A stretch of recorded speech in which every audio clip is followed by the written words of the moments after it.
లక్షవారం అంటే గుర్తుకు వచ్చేది మొలకెత్తిన శనగలు. అమ్మమ్మ చాలాలకు చెప్తుంది మొలకెత్తిన శనగల గురించి అనుకుంటున్నారా? ఎందుకంటే తెలంగాణ అల్లుడు గారు చెప్పారండి, అమ్మ మొలకలు మొలకల్లాగానే తినాలి, మీరు కర్రీ చెయ్యొద్దని. అందుకని కొద్ది కొద్దిగా అలవాటు చేస్తున్నానండి. నాకు ఎంతో ఇష్టమని చేపల పులుసు చేసేసుకున్నానండి తాతయ్య గారి క్యారేజీ నిమిత్తం. చూసారా రైస్ పెట్టుకుంటుంది అమ్మమ్మ.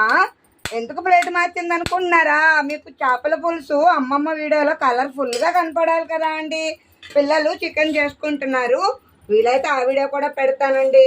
నాకు తోకన్న తలన్న చాలా ఇష్టం అండి. మీలో తోకమట్టి ఎవరు తింటారో కామెంట్ చేయండి. అమ్మమ్మ చూడండి తోక ముక్క వేసుకుంది, పులుసు వేసుకుంది, చక్కగా కలుపుకొని తింటుందండి. సూపర్ అండి. మీలో చేపల పులుసు ఎంత ఇష్టమో చెప్పండి, ఎవరికి ఇష్టమో కామెంట్ చేయండి. ఉంటాను, బాయ్ బాయ్.